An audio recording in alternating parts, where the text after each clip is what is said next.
Ассалаумағалейкум достар, сіздермен бірге Зәке арнасы. Достар, бүгін сіздерге керемет видеоролик, яғни бүгін қалай инстаграмды видео, ютуб видео, фото қалай скачать етеміз, сол жайлы айтып беремін.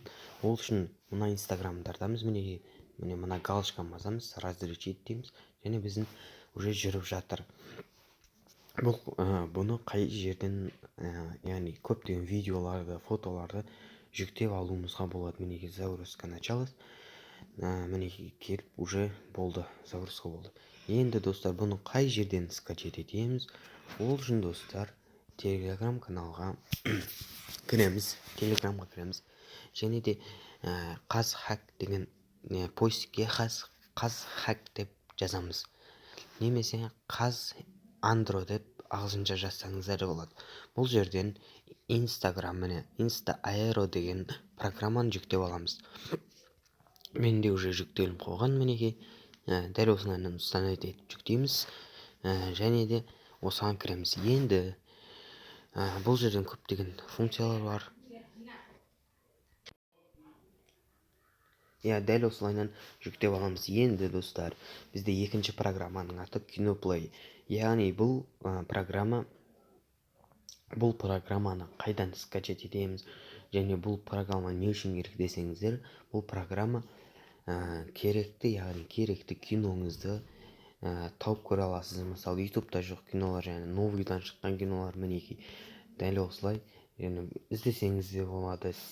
Көптеген яғни нелер бар. Мінеки мысалы, такси деген неде жоқ. Мысалы, көптеген ютубта жоқ. Сол жоқ киноларды осы не арқылы көре аламыз. Мысалы, бізге керекті қандай кино керек? Мысалы, например, Титаник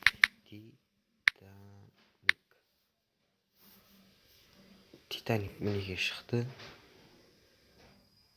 2012 жылы шыққан драма, өте қызықты. Менде сәл сет ұстамай жатыр де. Оған кешірім сұраймын. Дәл осылай осыны скачать етіп аламыз. Бұны жаңағы телеграм каналдан көре аламыз, скачать ете аламыз. Мен оны телеграмға қоямын. Достар, сосын бізге келесі яғни хромдағы келетін сообщенияларды өшіру. Яғни керек емес сообщенияларды өшіру. Ол үшін хромға кіреміз, және де мынандай жерге настройкаға кіреміз. Настройкадан уведомление дегенге, міне, яғни сіздерде қосылып тұрады, соны өшіріп тастаймыз. Және де реклама, сайттағы реклама болса, міне настройка сайтов дегенге кіреміз. Көптеген реклама шықса, мінеки осы жерде сіздерде қосылып тұрады, соны өшіріп тастаймыз достар. Сонда көптеген нелерді сайттағы рекламалар шықпауға кедергі шықпайды. Солай. Осымен достар, бүгінгі видеомыз осымен аяқталды. Көріп тыңдағандарыңызға рахмет. Лайк басамыз, видеоны подписаться етеміз, және келесі видеоға не шықсын десеңіздер, комментарийға жазып кетіңіздер.